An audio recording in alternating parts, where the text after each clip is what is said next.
Indigo airlines বিপর্যয় আজও কিন্তু দেশ জুড়ে ৩৬৯টিরও বেশি উড়ান বাতিল করা হয়েছে। যাত্রী ভোগান্তি কিন্তু এখনো চলছে। কথা বলবো আমাদের প্রতিনিধি ব্রতদীপ ভট্টাচার্যের সঙ্গে। ব্রতদীপ, গত ৩ দিন ধরে যে নাকাল হতে হয়েছে যাত্রীদের, আজকে পরিস্থিতি সামান্য উন্নতি কি কোথাও নজরে পড়ছে? দেখো, অঙ্কের হিসাবে দেখতে গেলে পরিস্থিতি হয়তো সামান্য বলা যেতে পারে, কিন্তু দুর্ভোগ এবং হয়রানির কিন্তু অন্ত হয়নি। এখনো সেই দুর্ভোগ এবং হয়রানি চলছে। কারণ আজকে সকাল থেকেও দেশের যে গুরুত্বপূর্ণ বিমানবন্দরগুলি রয়েছে, মুম্বাই, চেন্নাই, কলকাতা, দিল্লি, সমস্ত বিমানবন্দর থেকেই কিন্তু আজ সকালেও ফ্লাইট ক্যান্সেল হওয়া একইভাবে চলছে, এবং বাকি যে ফ্লাইটগুলি ক্যান্সেল হচ্ছে না সেগুলো কিন্তু ডিলেড রয়েছে। ইতিমধ্যেই আজকে সকালে ৩৬৯টির বেশি বিমান বাতিল হয়েছে, যার মধ্যে মুম্বাইয়ে ১০৯টি, চেন্নাইয়ে ৪৮টি, কলকাতা থেকে যে শিডিউল ফ্লাইটগুলি ছিল ইন্ডিগোর, তার মধ্যে ৪২টি ক্যান্সেল করার সিদ্ধান্ত নিয়েছে ইন্ডিগো, এবং মোট যে বিমান চলার কথা আজকে তা এখনো পর্যন্ত ডিপার্চার হয়েছে 22টি, অ্যারাইভেল হয়েছে 14টি। এখন সকাল 9টা পর্যন্ত 4টি বিমান ক্যান্সেল হয়েছে, বাকি মানে মোট 41টির মধ্যে 4টি এখনো ক্যান্সেল হয়েছে, বাকিগুলি দিনভর বিভিন্ন সময় সেগুলো বাতিল রয়েছে। গতকালই ইন্ডিগোর যে সিইও পিটার এলবার্স, তিনি একটি ভিডিও বার্তা প্রকাশ করেছেন, এবং সেখানে কিন্তু তিনি স্পষ্ট জানিয়েছেন যে বিভ্রাট দেখা দিয়েছে, এত বড় তাদের অপারেশন, সব থেকে বেশি ফ্লাইট তাদের, স্বাভাবিকভাবেই এটাকে নর্মালাইজ করতে একটু সময় লাগবে, এবং তিনি জানিয়েছেন যে চলতি মাসের 10 থেকে 15 তারিখ হয়ে যেতে পারে এই যে নর্মালাইজ করতে, কিন্তু ততদিন পর্যন্ত কিন্তু হয়রানি চলবেই। গতকাল সব থেকে বেশি বিমান ক্যান্সেলেশন হয়েছিল ইন্ডিগোর। গতকাল গোটা দেশ জুড়ে প্রায় 1000টি বিমান বাতিল হয়েছিল, এবং ইন্ডিগোর সিইও তিনি গতকাল আশ্বস্ত করেছেন যে আজকে এই ক্যান্সেলেশনের সংখ্যা 1000-এর নিচে তারা রাখার চেষ্টা করছেন। তবে কুসুমিতা, তুমি ইতিমধ্যেই জানো যে গত 3-4 দিন ধরে যে চরম হয়রানির শিকার হতে হচ্ছে যাত্রীদের গোটা দেশ জুড়ে। আমরা দেখেছি বিভিন্ন এয়ারপোর্টে মানুষজন রাস্তার উপর বসে রয়েছেন, রাত কাটিয়েছেন রাস্তার উপর। সেই নিয়ে কিন্তু একেবারে অসামরিক বিমান পরিবহন মন্ত্রকের তরফ থেকে যাত্রীদের মধ্যে ক্ষোভ কিন্তু এখনো রয়েছে। একেবারে ব্রতদীপ, ধন্যবাদ। রবিবার ব্রিগেডে 5 লক্ষ কণ্ঠে হবে গীতা পাঠ। অনুষ্ঠানের জন্য তৈরি হচ্ছে 3টি আলাদা মঞ্চ। সনাতন সংস্কৃতি সংসদ আয়োজিত অনুষ্ঠানের অতিথি তালিকাও দীর্ঘ। আমন্ত্রণ জানানো হয়েছে মুখ্যমন্ত্রীকে। 2024-এর লোকসভা ভোটের আগে ব্রিগেডে হয়েছিল লক্ষ কণ্ঠে গীতা পাঠ। সামনেই 26-এর বিধানসভা ভোট। এই আবহে রবিবার 5 লক্ষ কণ্ঠে গীতা পাঠের আয়োজন করেছে সনাতন সংস্কৃতি সংসদ। ব্রিগেডে জোর কদমে চলছে তারই প্রস্তুতি। চলছে মঞ্চ বাঁধার কাজ। রবিবার ব্রিগেডে বসেছে গীতা পাঠের আসর। সকাল 9টা থেকে শুরু হবে গীতা পাঠের অনুষ্ঠান, চলবে দুপুর 2টো পর্যন্ত। গীতা পাঠের আগে আয়োজন করা হয়েছে বেদ পাঠের। 3টি ভাগে ভাগ করা হচ্ছে মঞ্চ। মূল মঞ্চের নাম দেওয়া হয়েছে পার্থসারথী মঞ্চ। এর বাঁদিকের মঞ্চের নাম চৈতন্য মহাপ্রভু মঞ্চ, আর মূল মঞ্চের ডান দিকে থাকছে শঙ্করাচার্য মঞ্চ। অনুষ্ঠানস্থলে ঢোকা বেরোনোর জন্য করা হচ্ছে 25টি গেট। গীতা পাঠের অনুষ্ঠানে অতিথি তালিকাও দীর্ঘ। অনুষ্ঠানে সভাপতিত্ব করবেন জ্ঞানানন্দজি মহারাজ। আমন্ত্রিত বাগেশ্বর ধামের ধীরেন্দ্র কৃষ্ণ শাস্ত্রী। গীতা পাঠের অনুষ্ঠানে আমন্ত্রণ জানানো হয়েছে বাবা রামদেবকেও। বাংলাদেশ, নেপাল থেকেও বহু মানুষ এই অনুষ্ঠানে অংশ নেবেন। আমন্ত্রিত মতুয়া সহ বিভিন্ন সম্প্রদায়ের প্রতিনিধিরা। এটা রাজনৈতিক পরিস্থিতির সঙ্গে কোনো সম্পর্ক নেই। আমাদের যে অবক্ষয়, আমাদের যে ভ্রষ্টাচার, আমাদের মধ্যে যে দুর্নীতি আসছে, শ্রীমদ্ ভগবত গীতার পাঠের মধ্য দিয়ে আমরা অনেকটা সংশোধন হতে পারি।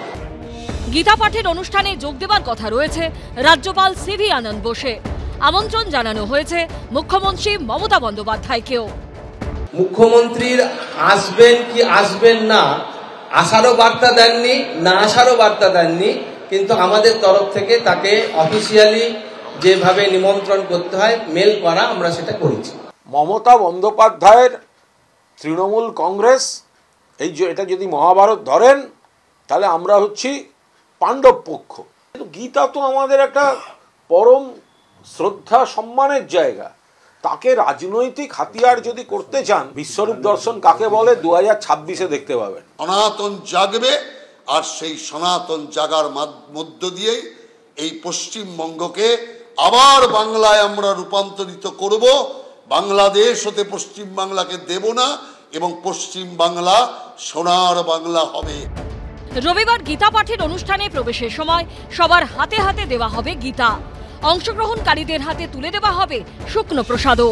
মুখ্যমন্ত্রী আমন্ত্রিত, বিজেপি যখন অর্গানাইজ করছে পিছন থেকে, সেকেন্ড ইন কমান্ড যদি তৃণমূল হয় তাকেও তো নেমন্তন্ন করতে হবে, মুখ্যমন্ত্রীকেও নেমন্তন্ন করেছি, যদিও গতবার প্রধানমন্ত্রী আসেননি। গতবারের এক্সপেরিয়েন্সটা যেন সবাই খেয়াল রাখে, এটা বাজার গরম হওয়ার জন্য। গীতা এখন ভোটের বই, ভোট পুস্তক। আপনারা সরকারে আছেন, বাংলার মুখ্যমন্ত্রী সরকারে, মোদিজি সরকারে, সরকারের কাজকর্ম নিয়ে মানুষকে বলুন। সম্প্রদায়ের বিভাজন, জাতপাতের বিভাজন করে কার লাভ হচ্ছে? বাংলায় এগুলো আমাদের ক্ষতি করছে, এটুকু বলতে পারি। গীতা পাঠের অনুষ্ঠানে যোগ দেওয়ার জন্য আলাদা করে লাগবে না প্রবেশপত্র, তবে সকলকে অনুরোধ করা হয়েছে সাদা পোশাক পরার জন্য। অরিত্রিক ভট্টাচার্য, আশাবুল হোসেন ও রঞ্জিত হালদারের রিপোর্ট, এবিপি আনন্দ। গাড়ি দুর্ঘটনায় একেনবাবু অনির্বাণ চক্রবর্তী, তার গাড়ির সঙ্গে ধাক্কা লাগে একটি ভলভো বাসের। কথা বলবো, আমাদের প্রতিনিধি আবির দত্ত রয়েছেন আমাদের সঙ্গে। আবির, কোথায় দুর্ঘটনা ঘটলো? অনির্বাণ বাবু কেমন আছেন?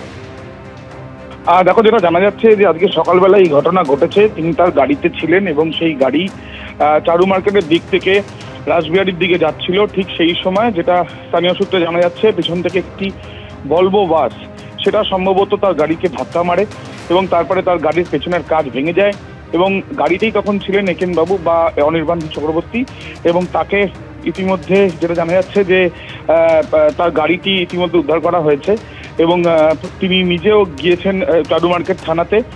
কতটা তিনি আহত হয়েছেন বা আদৌ আহত হয়েছেন কিনা সেই বিষয় নিয়ে এখনো পর্যন্ত নিশ্চিতভাবে না জানা গেলেও তার গাড়ি দুর্ঘটনা কবলে পড়ার জন্য তিনি আপাতত থানায় গিয়েছেন এবং এই ঘটনায় এলাকায় চাঞ্চল্যের পরিস্থিতি তৈরি হয়। স্থানীয় পুলিশ সেই গাড়িটিকে ধরে ফেলে, ভলভো বাসটিকে, এবং তার সাথে সাথে এই যে গাড়ি দুর্ঘটনার সম্মুখীন হয়েছে ঠিক সকালবেলা, সেই যে গাড়িটি, সেই গাড়িটিকেও ইতিমধ্যে নিয়ে আসা হয়েছে।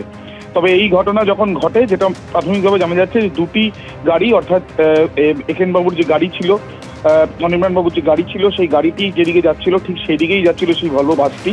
নিয়ন্ত্রণ হারিয়ে এই ঘটনা নাকি কোনো না কোনোভাবে দ্রুত গতিতে যাওয়ার জন্য এই ঘটনা, সেটা যত তদন্ত এগোবে তত স্পষ্ট হবে বলে জানা যাচ্ছে।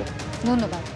ইন্ডিগো এয়ারলাইন্স বিপর্যয়, আজও কিন্তু দেশ জুড়ে ৩৬৯টিরও বেশি উড়ান বাতিল করা হয়েছে। যাত্রী ভোগান্তি কিন্তু এখনো চলছে। কথা বলবো আমাদের প্রতিনিধি ব্রতদীপ ভট্টাচার্যের সঙ্গে। ব্রতদীপ, গত 3 দিন ধরে যে নাকাল হতে হয়েছে যাত্রীদের, আজকে পরিস্থিতি সামান্য উন্নতি কি কোথাও নজরে পড়ছে? দেখো, অঙ্কের হিসাবে দেখতে গেলে পরিস্থিতি হয়তো সামান্য বলা যেতে পারে, কিন্তু দুর্ভোগ এবং হয়রানির কিন্তু অন্ত হয়নি। এখনো সেই দুর্ভোগ এবং হয়রানি চলছে। কারণ আজকে সকাল থেকেও দেশের যে গুরুত্বপূর্ণ বিমানবন্দরগুলি রয়েছে, মুম্বাই, চেন্নাই, কলকাতা, দিল্লি, সমস্ত বিমানবন্দর থেকেই কিন্তু আজ সকালেও ফ্লাইট ক্যান্সেল হওয়া একইভাবে চলছে এবং বাকি যে ফ্লাইটগুলি ক্যান্সেল হচ্ছে না সেগুলো কিন্তু ডিলেড রয়েছে। ইতিমধ্যেই আজকে সকালে ৩৬৯টির বেশি বিমান বাতিল হয়েছে, যার মধ্যে মুম্বাইয়ে ১০৯টি, চেন্নাইয়ে ৪৮টি, কলকাতা থেকে যে শিডিউল ফ্লাইটগুলি ছিল ইন্ডিগোর, তার মধ্যে ৪২টি ক্যান্সেল করার সিদ্ধান্ত নিয়েছে ইন্ডিগো এবং মোট যে বিমান চলার কথা আজকে, তা এখনো পর্যন্ত ডিপার্চার হয়েছে 22টি, অ্যারাইভেল হয়েছে 14টি। এখন সকাল 9টা পর্যন্ত 4টি বিমান ক্যান্সেল হয়েছে, বাকি মানে মোট 41টির মধ্যে 4টি এখনো ক্যান্সেল হয়েছে, বাকিগুলি দিনভর বিভিন্ন সময় সেগুলো বাতিল রয়েছে। গতকালই ইন্ডিগোর যে সিইও পিটার এলবার্স, তিনি একটি ভিডিও বার্তা প্রকাশ করেছেন এবং সেখানে কিন্তু তিনি স্পষ্ট জানিয়েছেন যে বিভ্রাট দেখা দিয়েছে, এত বড় তাদের অপারেশন, সব থেকে বেশি ফ্লাইট তাদের, স্বাভাবিকভাবেই এটাকে নর্মালাইজ করতে একটু সময় লাগবে এবং তিনি জানিয়েছেন যে চলতি মাসের 10 থেকে 15 তারিখ হয়ে যেতে পারে এই যে নর্মালাইজ করতে, কিন্তু ততদিন পর্যন্ত কিন্তু হয়রানি চলবেই। গতকাল সব থেকে বেশি বিমান ক্যান্সেলেশন হয়েছিল ইন্ডিগোর। গতকাল গোটা দেশ জুড়ে প্রায় 1000টি বিমান বাতিল হয়েছিল এবং ইন্ডিগোর সিইও তিনি গতকাল আশ্বস্ত করেছেন যে আজকে এই ক্যান্সেলেশনের সংখ্যা 1000-এর নিচে তারা রাখার চেষ্টা করছেন। তবে কুসুমিতা, তুমি ইতিমধ্যেই জানো যে গত 3-4 দিন ধরে যে চরম হয়রানির শিকার হতে হচ্ছে যাত্রীদের গোটা দেশ জুড়ে। আমরা দেখেছি বিভিন্ন এয়ারপোর্টে মানুষজন রাস্তার উপর বসে রয়েছেন, রাত কাটিয়েছেন রাস্তার উপর। সেই নিয়ে কিন্তু একেবারে অসামরিক বিমান পরিবহন মন্ত্রকের তরফ থেকে যাত্রীদের মধ্যে ক্ষোভ কিন্তু এখনো রয়েছে। একেবারে ব্রতদীপ, ধন্যবাদ। এবিপি আনন্দ, এগিয়ে থাকে, এগিয়ে রাখে।